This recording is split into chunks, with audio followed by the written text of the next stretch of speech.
ఇదంతా నా వల్లే జరిగింది. కళ్ళు మూసినా తెరిచిన చంద్రికనే కనిపిస్తుంది.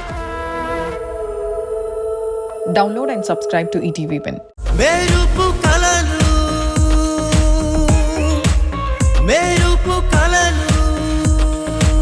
నేను చెప్పలే ఇలాగే అంటారని. నేను చెప్పానా లేదా?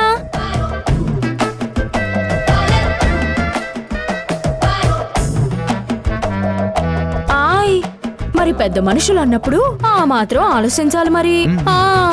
కుర్రోడొచ్చి ప్రేమించాను పెళ్లి చేయండి అనగానే పెళ్లి చేసేయడానికి ఇదేమన్నా బొమ్మల పెళ్లినా? వెనక ముందు ఎన్ని చూసుకోవద్దు.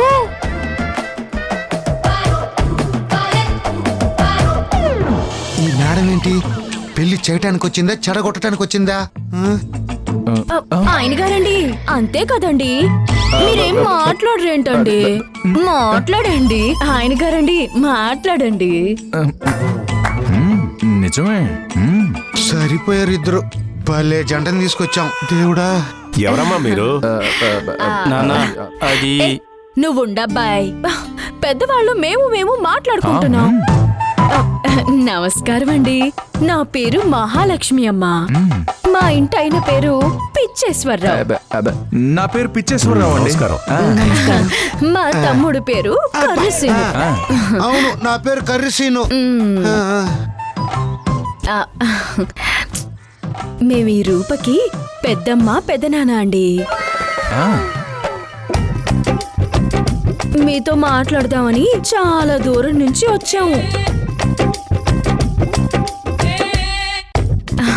హాయిగా రైలు బండిలో వెళ్దామంటే ఇదిగోండి మా ఆయన గారు ఉన్నారే.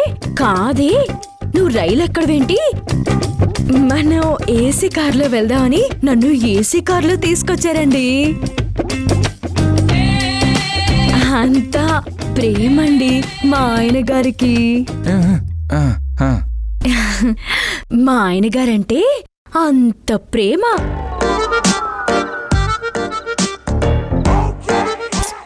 ఏంటండి మీరేం మాట్లాడరు? ఆయన గారండి మాట్లాడండి. ఆయన గారండి మిమ్మల్ని మాట్లాడండి. నిజమే నిజం నిజమే నిజమే ఆవిడ గారు, నిజమే. కూర్చోండి. గది మర్యాద అంటే. ముందు మీరు కూర్చోండి. మీరు నిలబడి ఉండగా నేను ఎప్పుడైనా కూర్చున్నానా? కూర్చోండి.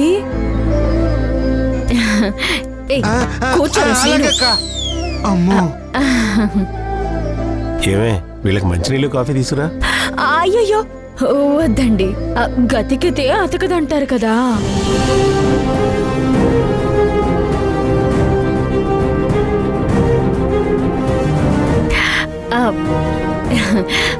చూడండి, అసలు విషయానికొస్తే మీ అబ్బాయి మా అమ్మాయి ఒకరినొకరు ఇష్టపడుతున్నారండి.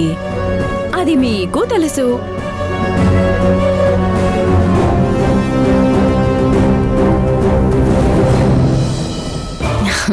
కానీ వాళ్ళ పెళ్లికి మీరు సుముఖంగా లేరు అని తెలిసింది.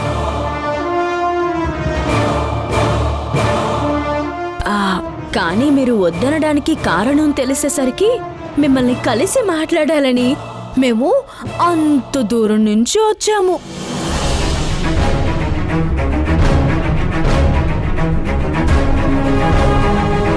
ప్రేమ పెళ్లికి మామూలుగా కులము, ఆస్తి, అంతస్తులు అన్నీ అడ్డం వస్తాయి. కానీ మీ విషయంలో ఈ రోజుల్లో ఉన్న ప్రేమ మీద నమ్మకం లేక ఒకవేళ పెళ్లి చేస్తే మీ కొడుకు జీవితం ఎక్కడ నాశనం అవుతుందో అనే అనుమానంతో మీరు ఈ పెళ్లి వద్దన్నారని మాకు తెలిసింది.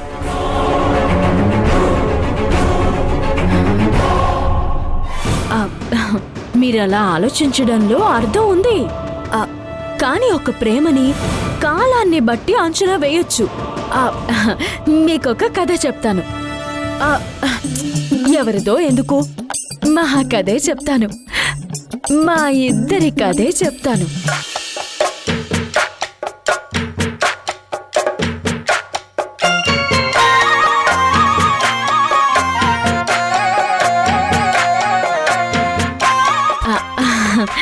మాది ప్రేమ వివాహమే.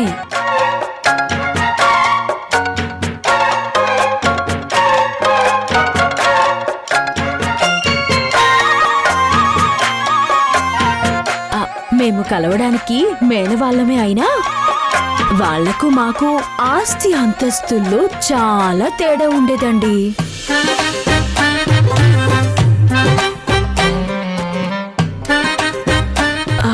మేము పేదవాళ్ళమైనా ఒక్క పూట అన్నానికి కూలి పని చేసుకోవాల్సొచ్చినా నన్నుగా ఇష్టపడ్డారు.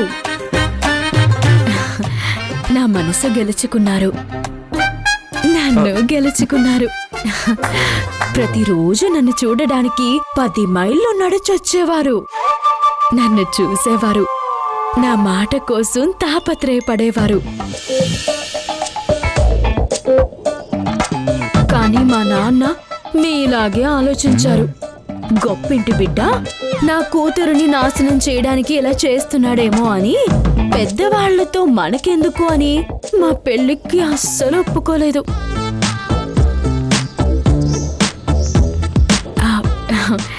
కానీ నా కోసం 10 సంవత్సరాలు ఎదురు చూశారు.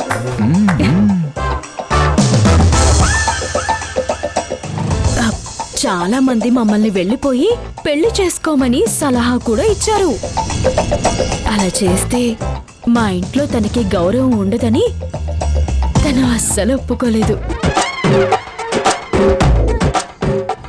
అలా 10 సంవత్సరాల తరువాత మా నాన్నకి మా ప్రేమలో ఉన్న నిజాయితీ కనిపించి మా ఇద్దరికీ పెళ్లి చేశారు.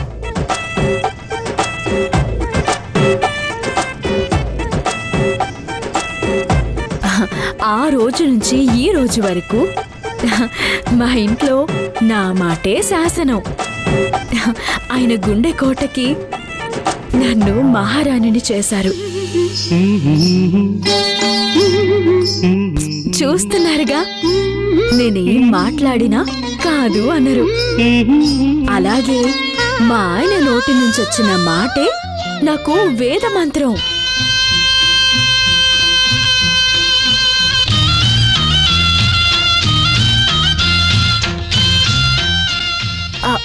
ఇప్పటికీ 25 సంవత్సరాలైనా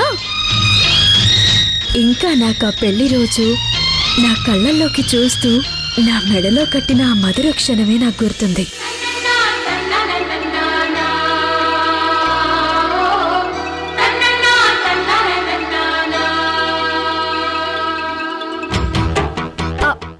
ఏంటండి మీరేం మాట్లాడారేంటి?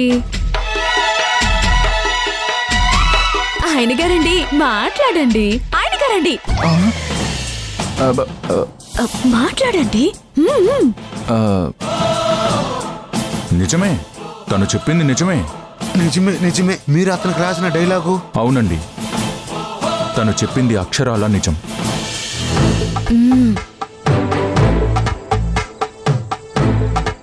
నిజమైన ప్రేమ పొందడంలో ఉన్న ఆనందాన్ని మేము మా పెళ్లి రోజు అనుభవించాం.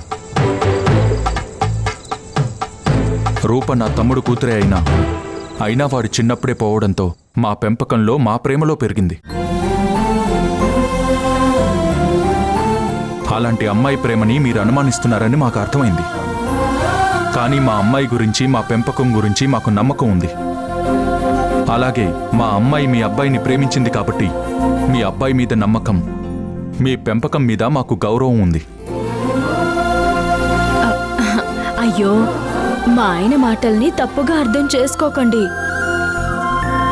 మా అమ్మాయి ప్రేమ నిజమైందని మేమెలా నమ్ముతున్నామో మీరు మీ అబ్బాయిని కూడా నమ్మండి.